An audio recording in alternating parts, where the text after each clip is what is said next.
NEET ও net কেলেঙ্কারি নিয়ে যখন তোলপাড় গোটা দেশ, সেই নিট ও নেট কেলেঙ্কারির প্রতিবাদে এবার টিএমসিপির বিক্ষোভ আশুতোষ কলেজের সামনে। একেবারে সেই ছবি আপনাদের সামনে রাখবো, কথা বলবো। আমাদের সঙ্গে রয়েছেন আমাদের প্রতিনিধি সুদীপ্ত আচার্য। সুদীপ্ত, একদমই সর্বভারতীয় নিট পরীক্ষা, মেডিকেলের যে প্রবেশিকা পরীক্ষা এবং নেট পরীক্ষা, সেই পরীক্ষার যে দুর্নীতি হয়েছে, প্রথমে কেন্দ্রীয় শিক্ষামন্ত্রী বলেছিলেন কোনো ধরনের দুর্নীতি হয়নি এবং পরবর্তী সময়ে এই নিয়ে সারা দেশ উত্তাল। এবং এখন আমরা দেখতে পাচ্ছি শ্যামাপ্রসাদ কলেজ এবং আশুতোষ কলেজে সামনে তৃণমূল ছাত্র পরিষদের যারা ছাত্রছাত্রী তারা কিন্তু বিক্ষোভ দেখাচ্ছেন এবং তারা স্লোগান দিচ্ছেন এবং যেটা বলছেন যে নিট পরীক্ষা তাদের বাতিল করতে হবে এবং অবিলম্বে কেন্দ্রীয় শিক্ষামন্ত্রী তাকে পদত্যাগ করতে হবে। আমরা কথা বলে নেব এখানে দায়িত্বে যিনি আছেন এখানে তৃণমূল ছাত্র পরিষদের যে নেতৃত্বে রয়েছেন তার সাথে কথা বলে। আপনারা কি দাবি করছেন? আমরা এই মুহূর্তে দাবি করছি এই যে শিক্ষামন্ত্রীর পদত্যাগ চাই আমরা। কেন বাংলা নিয়ে এত যাদের দরদ বিরোধী ছিল সেন্ট্রাল গভর্নমেন্ট, কেন্দ্রীয় সরকারের মোদীবাবু, অমিত শাহ বাবু, এদের বাংলার প্রতি একটু যেন বেশি বঞ্চনার সুর। তো এখন যে এত লাখ লাখ ছাত্রছাত্রীর ভবিষ্যৎ নষ্টের মুখে, অবিলম্বে আমরা শিক্ষামন্ত্রীর পদত্যাগ চাই।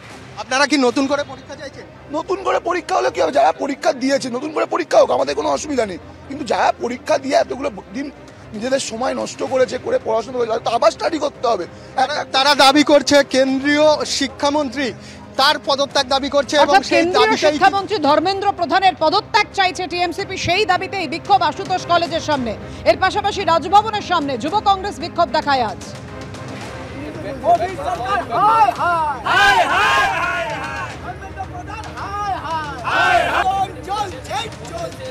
গড়িয়ায় তৃণমূল কাউন্সিলরের অফিসে দুষ্কৃতী তাণ্ডব।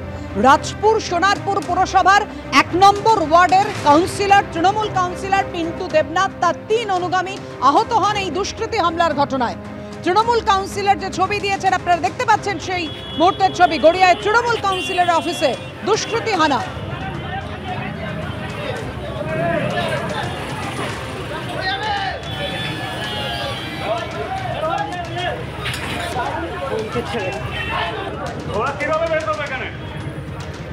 খাস কলকাতায় এভাবেই চলল দুষ্কৃতী তাণ্ডব।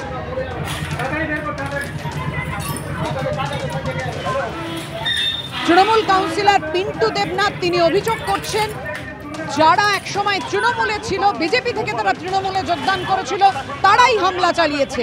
এই হামলার সঙ্গে তারাই যুক্ত। ঘটনার পর মুহূর্তের ছবি আপনাদের সামনে রেখেছি। একেবারে ঘটনা ঘটার পরের মুহূর্তের ছবি।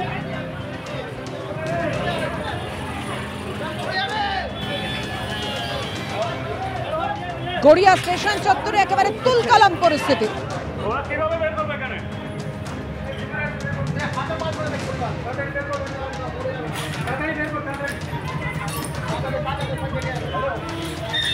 কথা বলবো, আমাদের সঙ্গে রয়েছেন আমাদের প্রতিনিধি হিন্দল দে। হিন্দল, বারবার তৃণমূলের এই গোষ্ঠীদ্বন্দ্ব সামনে চলে আসছে। এক্ষেত্রে তৃণমূল কাউন্সিলর পিন্টু দেবনাথ তিনি ঠিক কি অভিযোগ করছেন? এই দুষ্কৃতীরা কারা?